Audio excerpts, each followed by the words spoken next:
Well, happy 4th of July to everyone. This is a beautiful day up here in North Carolina. We're in the low 80s and nice breeze. Very, very nice at the beach and in the water today. And I hope you're having a wonderful 4th of July as well.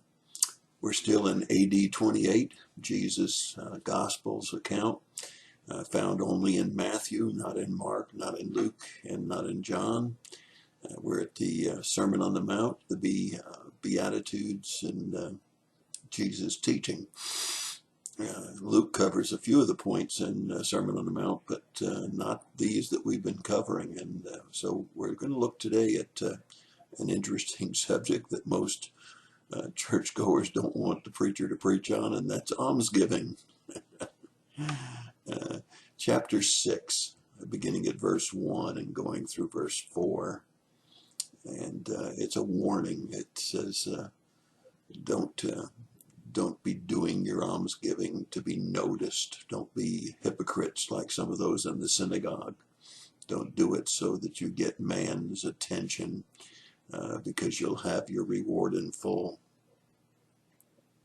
Goes on and says, don't let your left hand know what the right hand is doing. Do your giving in secret as the Father sees in secret and will reward you. There's two things that I want to say about this almsgiving today. And the first is that not knowing what the right hand and left hand are doing is not a command so that you don't put your offering in an offering envelope and have a record made of what's been given. That's good stewardship. As long as our government recognizes charitable giving as something that's tax deductible, then you should take full advantage of that, because it will free up money so that you can give even more. And there's a limited number of people that should see that and know about that. And hopefully the church is responsible enough to be sure that there are people that don't have loose lips going around the church telling who gives how much money. Nevertheless, I want to stress the fact that when you give, it is wise to give with checks so that you have proof that you gave the money, and to have it accounting so that the IRS can verify that it's giving. In addition to that, I would say to you, looking at the new tax codes and the new tax laws, you're going to have to be pretty generous in order to get much of a tax donation beyond what's a standard donation. I feel like the government made a terrible mistake in setting the standard giving so high, because, in fact, what that probably will do to some, not all obviously, is to keep them from giving generously, because they can get the same deduction whether they give or not. And so I think that's a mistake on the part of our government. I think charitable giving is something that should be encouraged. And I think a good way to encourage that is giving them a tax benefit that those that don't give to charity should not get. And then I would say to you, there's another point here, and that's that when we think about giving, we need to give joyfully. We need to give out of our abundance of blessings, and we should give not grudgingly, but joyfully. And I want to be sure that you don't take verse 4 about the Father will reward you as give to get. I don't believe in the principle of give to get.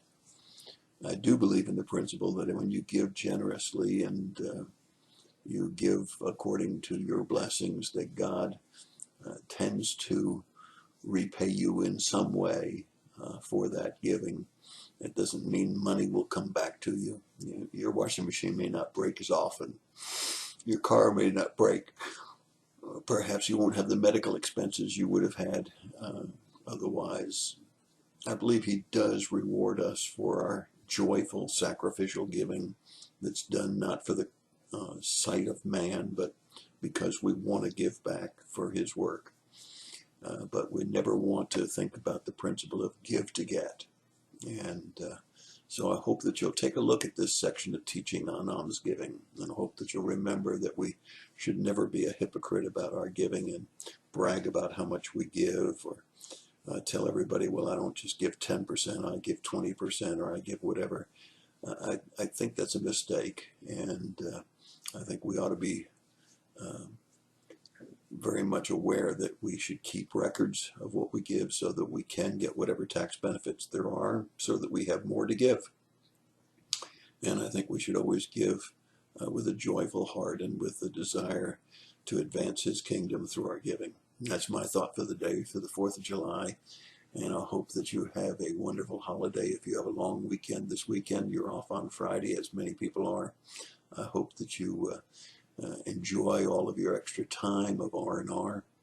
But most of all, I pray that you'll be back in church on Sunday. Whether you're on vacation, go to a church near you where you're on vacation. If you're home again, be sure to go to your local church, even if you're tired from your vacation. We need to be in the house of God, worshiping, praising, and thanking, and encouraging others to do the same and to learn about His Word. God bless you and have a wonderful weekend. That's my thought for the day.